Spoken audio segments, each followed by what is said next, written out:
Buenos días, buenas tardes, buenas noches, dependiendo de la hora en la que nos estén escuchando. Bienvenidos sean ustedes a otro programa más aquí en Grado Cero.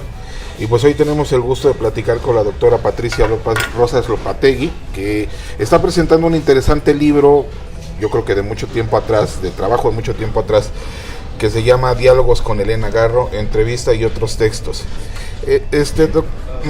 Patricia, yo quisiera empezar la entrevista con una pregunta a lo mejor obvia, ¿no?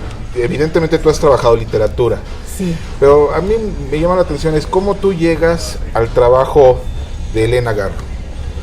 En 1976 leí por primera vez a Elena. Yo estudiaba letras españolas en el TEC de Monterrey y en la clase de literatura mexicana la profesora dentro del programa nos dio a leer Los recuerdos del porvenir.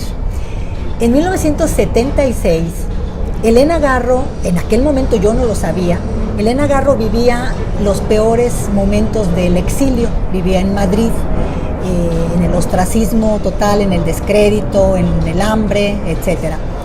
Y cuando leí la novela, a mí me pareció una autora muy distinta a todo lo que estábamos leyendo en el curso, y en general en todo lo que yo había leído hasta ese momento, ¿no? en mi carrera.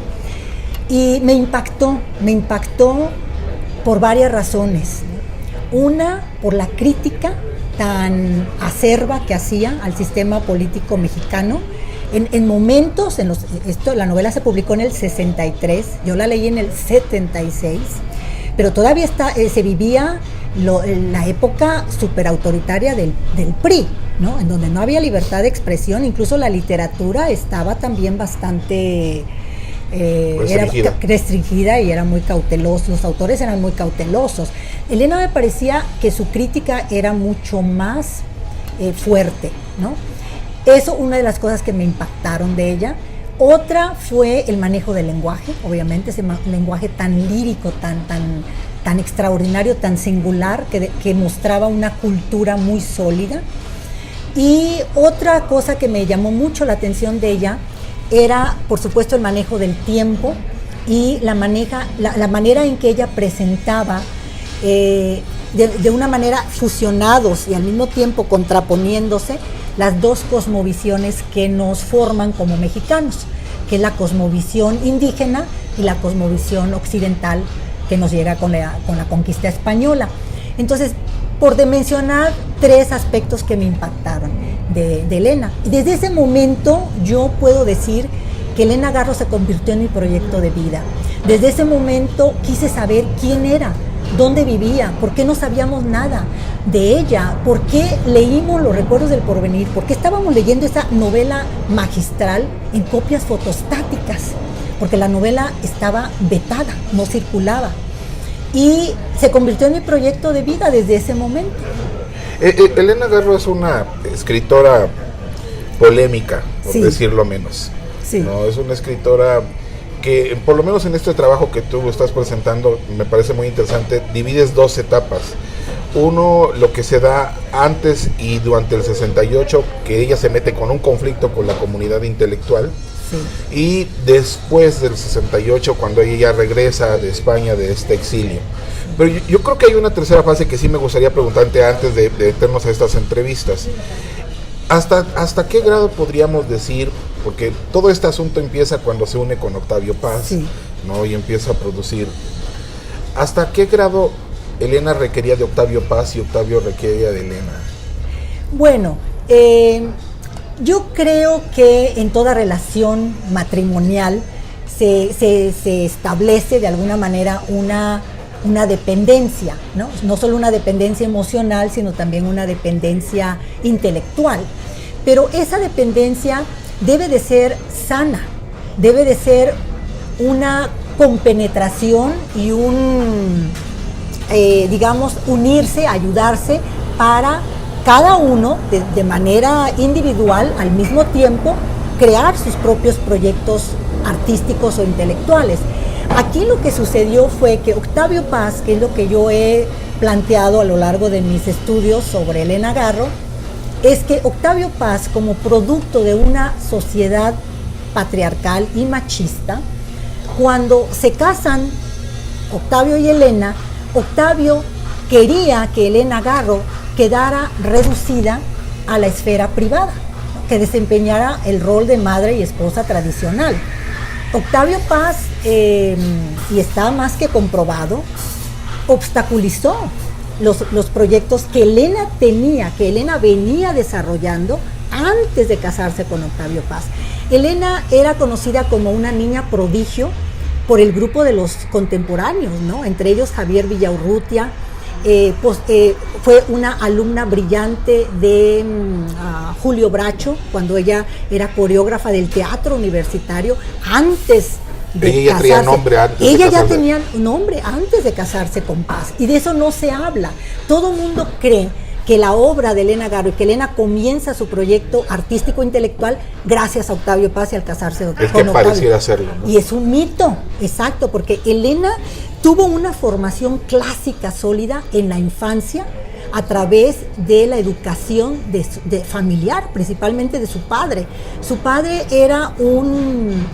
fue un emigrante español, un hombre muy culto, José Antonio Garro, que educó a sus hijas leyendo a los clásicos griegos, latinos, alemanes, ingleses, de tal manera, mira, te voy a contar una anécdota, que dice Elena que cuando ella entra a la universidad, a la UNAM, a estudiar letras, en la Facultad de Filosofía y Letras, que en el primer día de clases había 72 alumnos, y que el profesor les preguntó, ¿quiénes de ustedes han leído la Ilíada?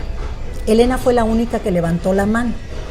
Y después el profesor preguntó, ¿y quiénes de ustedes han leído María de Jorge Isaacs? Todos levantaron la mano, menos Elena.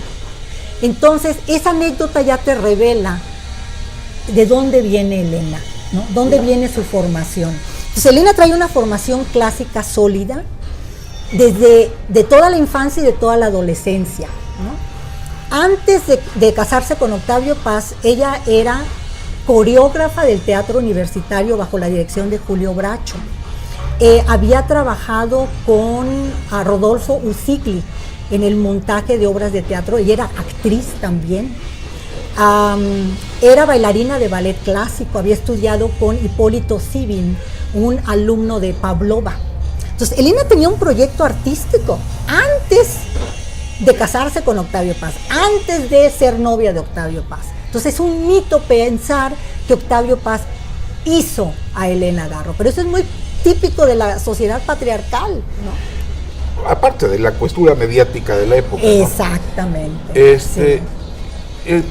Elena Garro, en esta relación con Octavio Paz, sale muy mal todo este asunto, ¿no? Se conflictúan, Sí. pero el problema parece ser que no nada más queda en que fracasa una relación amorosa, sino que se echa encima a toda la comunidad intelectual. Sí.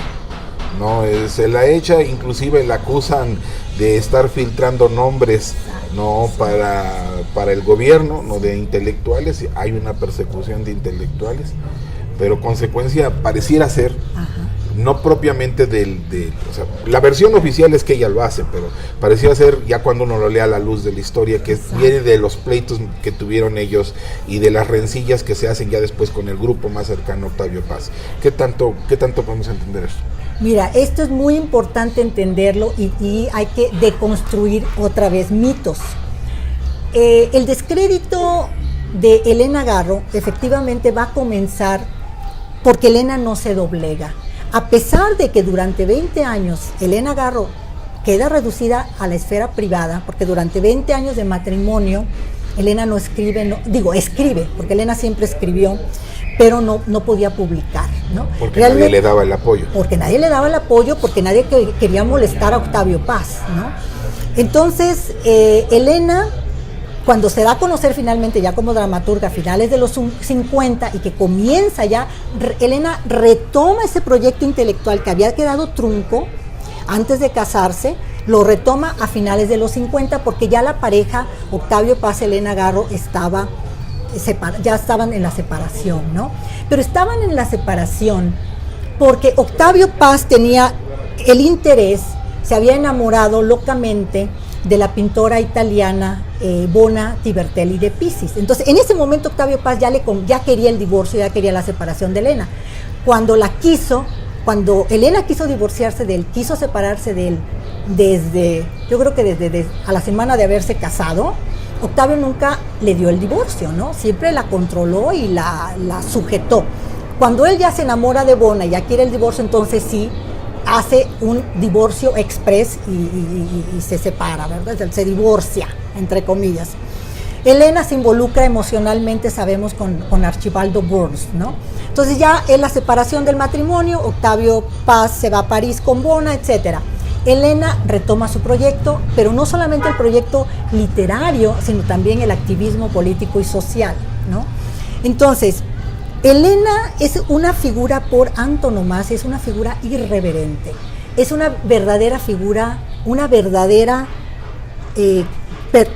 personaje, un personaje comprometido, no solamente con la causa social, con el interés, con la necesidad de que el país se democratizara, de que se terminara la dictadura del PRI, que es cuando ella se alía con Carlos Alberto Madrazo en 1965, pero también vamos a tener la guerra con los intelectuales.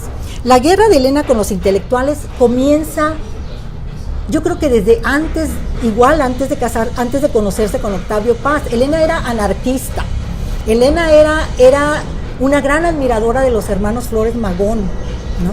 Entonces es una figura que va a estar en contra del sistema, en contra del statu quo y en contra de los intelectuales. Pero era tolerada, ¿no?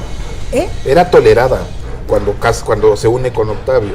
Sí, bueno, claro, es decir, todo el quiebre se va a dar a partir del 68, pero hay que entender que ya traían... Exactamente. Que no era muy bien querida. Que no era bien querida porque Elena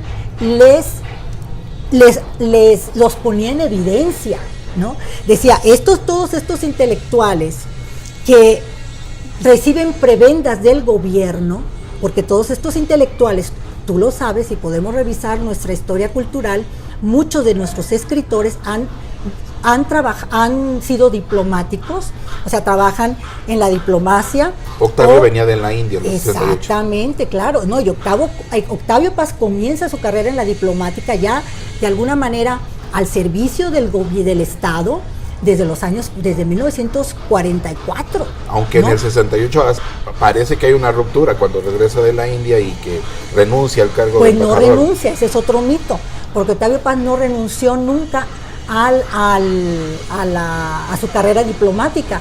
Él se puso en disponibilidad, que quiere decir que pide un permiso ilimitado, y Octavio Paz siguió cobrando su sueldo.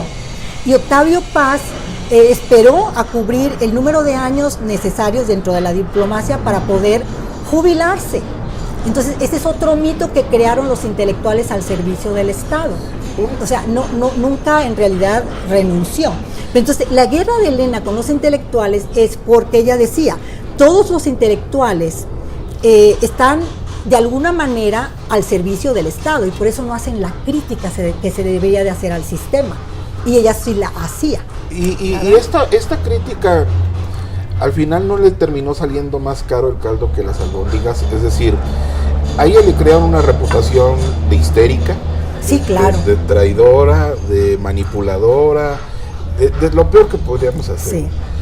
Pero más allá de buscar reformular la crítica, ella más bien se ponía en el mismo rol, en un rol agresivo, ¿no? Sí. Que parecía ser una afirmación precisamente de lo que estaban diciendo los demás. Bueno, es que una figura como Elena, que va a ser totalmente irreverente, totalmente transgresora, obviamente en un sistema como el nuestro tiene que pagar una alta factura. Y claro, Elena pagó y la sigue pagando hasta la fecha, ¿no? Porque el grupo en el poder sigue siendo el mismo. O sea, cambian los nombres, pero finalmente es la misma secuencia, trae la misma secuela, ¿no? Y por eso esa leyenda negra que la sigue cubriendo es lo que no permite que aún hoy en día las nuevas generaciones descubran que el gobierno, el Estado, fue el que creó una serie de mentiras, de farsas para desacreditar a Elena Garro, porque era una figura irreverente que no le convenía al sistema político. ¿No le convenía al sistema o a la comunidad intelectual? A los dos, no le convenía a ninguno, porque date cuenta que cuando se le echa la culpa a Elena Garro, que ella y Madrazo habían instigado el movimiento estudiantil para dar un golpe de Estado al gobierno y deponer a Gustavo Díaz Ordaz, toda esa farsa fue creada por el mismo gobierno, porque el gobierno, el gabinete de Gustavo Díaz Ordaz, quería eliminar la amenaza que representaba Carlos Alberto Madrazo,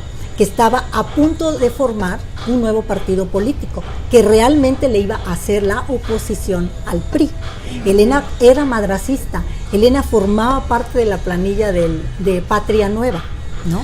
Entonces, el gobierno creó esta leyenda, esta farsa, para desacreditarlos a ambos, acusarlos de complotistas, de traidores a la patria, y los intelectuales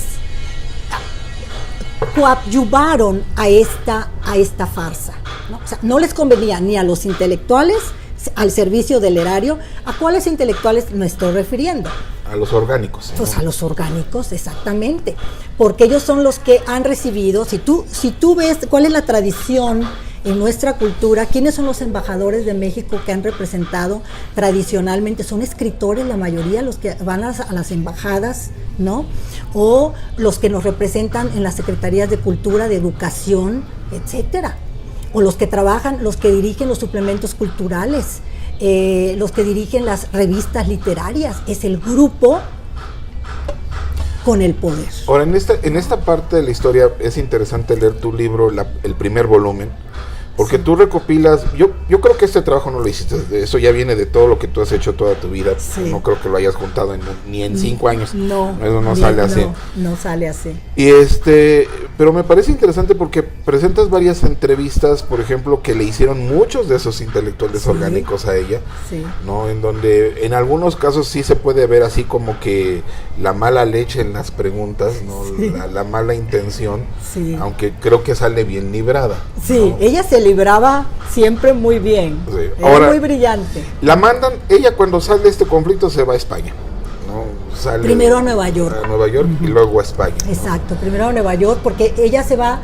a Nueva York en el 72 porque recibía amenazas de muerte.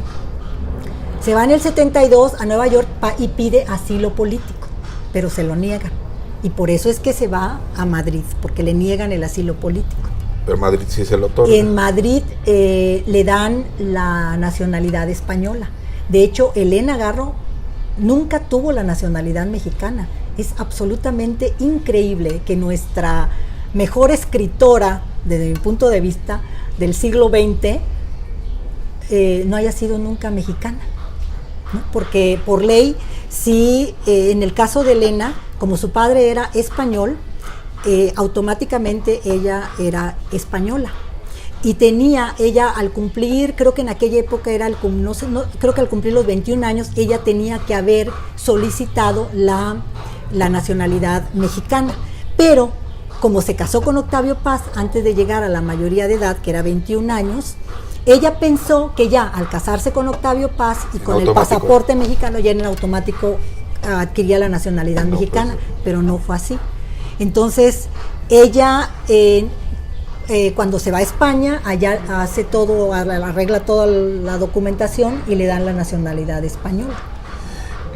Pero qué ironía de la vida, ¿no? Sí. Y una de nuestras escritoras más mexicanas. Ahora, cuando ella regresa, logra regresar a México. Sí. Pero aún así, y cubres en el segundo volumen esas partes de la historia, no logra reconstituir su imagen. O sea, al día de hoy hay muchas fuerzas, hay mucha reticencia, hay mucha oposición todavía dentro del sistema cultural, más que nada, a aceptar su trabajo. Sí, porque Elena nunca fue complaciente. Nunca fue complaciente. Y si tú ves incluso las entrevistas, las últimas, incluso poco antes de fallecer, el tono irreverente está siempre ahí. Aunque tú puedes ver, si tú las lees cronológicamente y llegas a las últimas, sí sientes obviamente el enojo, el resentimiento. Tristeza, ¿no? Tristeza, mucha tristeza, mucho dolor. Sí. Mucho dolor. pero al mismo tiempo no deja de marcar, ¿no? Pues de señalarnos su ideología, porque ella nunca pactó con el poder, nunca pactó. Elena nunca perteneció a ninguna capilla, punto. Elena fue siempre una figura independiente, y eso en una sociedad como la nuestra es sumamente complicado, porque si no perteneces a la capilla, ahora, no perteneces, hay estás algo fuera. que me parece a mí interesante en tu trabajo, pero que no se ve en los artículos, porque tú te remites nada más a los artículos nacionales, pero yo sé que tú has ido a dar clase a Estados Unidos y a otras partes de América Latina sobre Elena Garro.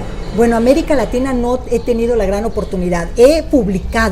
Publico artículos porque hay gran interés en Elena. Sí me han contactado académicos de Argentina, por cierto, en Buenos Aires y en general en Argentina hay mucho interés en Elena. Y en Chile también, en Colombia, en Venezuela, hay un gran interés en Elena Garro. Y toda la comunicación ha sido vía electrónica y materiales que me piden. En España está empezando a despertarse el gusanito y el interés también por ella. Y lo que a mí me llama la atención, o lo que yo quise saber es, ¿qué percepción tienes? Porque sin duda alguna la comunidad chicana siempre ha estado cercana a México. Exacto. Pero siempre ha tenido otro enfoque de las cosas, ¿no? Sí. Que no necesariamente es el coincidente con acá. Exacto. Para esa comunidad, ¿quién es Elena Garro? Es desconocida, totalmente desconocida. Y yo he dicho, el día que las chicanas descubran a Elena Garro quizás termine la leyenda de Elena Garro, la leyenda negra, porque las chicanas son de armas tomar, porque las chicanas no tienen que complacer al sistema mexicano. ¿Me explico? Es decir, están en Estados Unidos. O sea, en Estados Unidos la cultura es muy diferente acá. Aquí el problema es que la cultura depende del Estado, está subvencionada, vive del erario, ¿no? Todas las instituciones culturales viven del erario, del dinero del Estado. Entonces, por eso no hay independencia en el criterio, en los juicios. En Estados Unidos la cultura no tiene nada que ver con el Estado. Entonces hay una mayor libertad de opinión, de expresión. Y las chicanas, ese es mi propósito, que un día las chicanas descubran a Elena Garro para que pues contribuyan a eliminar esta leyenda negra, ¿no?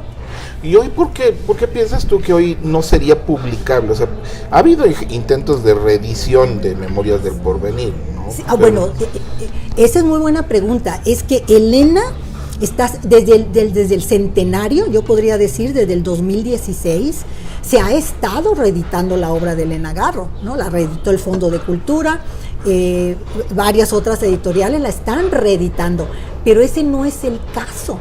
Mientras la leyenda negra siga opacando la figura de Elena Garro, Elena sigue desacreditada.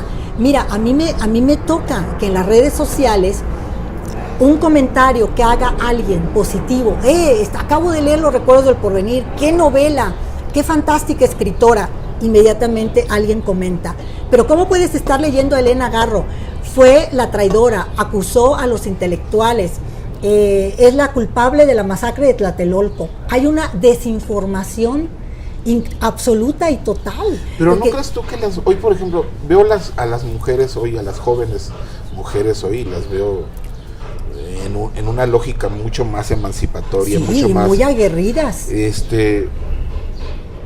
Ellas en realidad no creo que sepan de esto. No saben nada. No, para ellas hay un bloqueo ahora. Hay un bloqueo, no saben. Yo comentaba recientemente esto y me da mucho gusto que tú lo menciones también.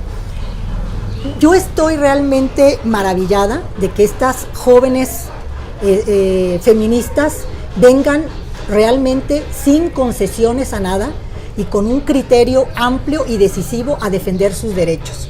Pero esta nueva generación, no sé, quizás tengan otras urgencias en este momento antes de descubrir a Elena Garro el personaje, porque están empezando a leer su obra, leen un cuento, una obra de teatro, una novela, y están obviamente admirando a esta gran figura, pero no están llegando al personaje Elena Garro.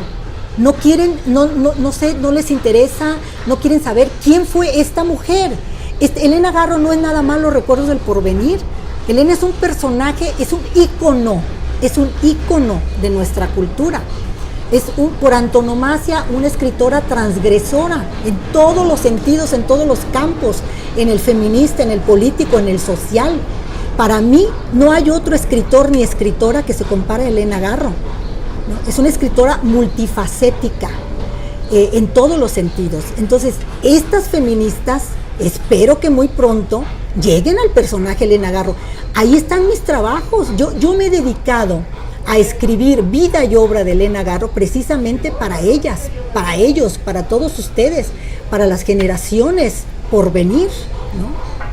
Ahora, este trabajo que sin duda alguna es importante, aunado a otros libros, ¿no? Yo te haría una pregunta. Hay una parte que tú inclusive la mencionas que creo que no la has trabajado. A ver, adelante. Que es precisamente, si has trabajado la vida de ella, has trabajado ahorita como por ejemplo estas entrevistas, sí, pero no a Elena Garro en el contexto de la lucha feminista de la época. Ah, ok. Ahí esa es una buena pregunta. Porque Elena Garro, es que a Elena no le gustaba que la catalogaran como feminista. Creo que a ninguna feminista le gusta que la cataloguen como feminista. Pues fíjate, a mí sí me gusta, yo soy feminista, ¿verdad? Pero lo que pasa es que, mira, Elena es un caso muy particular, tú lo dijiste ya. Elena era muy polémica, ¿no? Y Elena, algo que le molestaba eran las etiquetas. No le gustaban las etiquetas, no le gustaban las restricciones, ¿no? Entonces, ella decía que muchas feministas más bien actuaban como machistas, ¿no? O sea, como hombres, y que eso no era el propósito, ¿no? Del movimiento. Ella era una figura tan independiente, y creo que su obra lo demuestra. Su línea feminista está desde el inicio de su carrera como periodista. Tú sabes que Elena Garro, antes de ser dramaturga, fue periodista. Sí. Y que en 1941 entrevistó a Frida Kahlo, a Lolita González de Riachi, que era una cantante de ópera, a Isabela Corona, e hizo un reportaje sobre la cárcel de mujeres. Esos 4 materiales son completamente con una mirada feminista, de lucha de género. Entonces, en Elena está marcada, obviamente, pero a Elena le molestaba pertenecer a corrientes, no le gustaba pertenecer a una capilla, a un grupo, porque no quería que nadie la restringiera. Elena detestaba que le dijeran qué hacer, qué decir, dónde decirlo, cómo decirlo. Defendió su independencia y su libertad de decir lo que quisiera cuando quisiera. Entonces, eso es lo que el movimiento feminista también tiene que entender, ¿no? Que Elena es feminista, pero por supuesto ahí está su obra, hombre, si nada más falta ver eso. Pero no exclusivamente feminista. Pero no exclusivamente feminista. Ahora, o sea, es un personaje que va mucho más. Este libro, sin duda alguna, es un trabajo en donde tú conjuntas varias entrevistas. Pero, por ejemplo, refiriéndome de nuevo a esta comunidad de jóvenes, sí, a lo mejor un joven no le va a entender inmediatamente a este texto porque son entrevistas, ¿no? Sí. ¿Con qué otra obra tuya crees que deba de leerse este libro a la mano? Buena pregunta. El asesinato de Elena Garro. El libro El asesinato de Elena Garro, donde recopilo todo su periodismo, pero además de una manera, por eso se llama El asesinato de Elena Garro, periodismo a través de una perspectiva biográfica, porque voy construyendo la biografía de Elena a través de su periodismo y de su obra literaria también, ¿no? Ese libro, El asesinato de Elena Garro, y estos 2 volúmenes se complementan. Por supuesto también está la biografía, testimonios sobre Elena Garro, que también alumbra, pero creo que estos 2 últimos se complementarían mejor. Ahora, estos 2 volúmenes, pensando yo precisamente en que los jóvenes no saben todavía la dimensión que es Elena Garro, hay un estudio introductorio. Sí. ¿No? Y ahí en ese estudio arranco desde los primeros años de Elena Garro, los ubico a todos, los ubico a ustedes, a los lectores, para que ya puedan leer las entrevistas y las notas complementarias, ¿no? Y fíjate que cuando estaba armando estos libros, yo dije, creo que ya no voy a hablar de la biografía de Elena, ya lo hice en 3, 4 libros anteriores, pero después pensé, no, porque las nuevas generaciones no lo van a entender si no los contextualizo, ¿no? Sí. Tengo que contextualizar. Sí, de hecho el libro tiene que leerse en un contexto, no se puede entender. No se puede entender, sí. Me alegro que entonces le atiné, sí. ¿Verdad? Le atiné. ¿Y qué para cerrar esta entrevista, porque es muy interesante, pero tienes otras que hacer, qué es lo que sigue en tu trabajo? Ay, pues hay mucho trabajo todavía por hacer respecto a Elena Garro y otras escritoras. Es que también tengo otros proyectos sobre otras que también son grandes autoras que hay que seguir pues reivindicando, ¿no? Como Guadalupe Dueñas, que es otro de mis proyectos. Pero de Elena Garro hay mucho material todavía que está ahí pendiente, que hay que seguir reivindicando, rescatando. Tengo grandes deseos de reeditar la biografía, Testimonios sobre Elena Garro, que la publiqué. ¿Reeditarla o bueno, ampliarla. Definitiva, no se podría ya reeditar, porque esa biografía la escribí en el 2002. Hay que ampliarla, hay que actualizarla. Ese es un proyecto que tengo ahí pendiente. No, pues Patricia, ha sido un placer platicar contigo. Igualmente, ¿no? Alfonso, muchas gracias. Gracias. Muchas gracias. Hasta luego.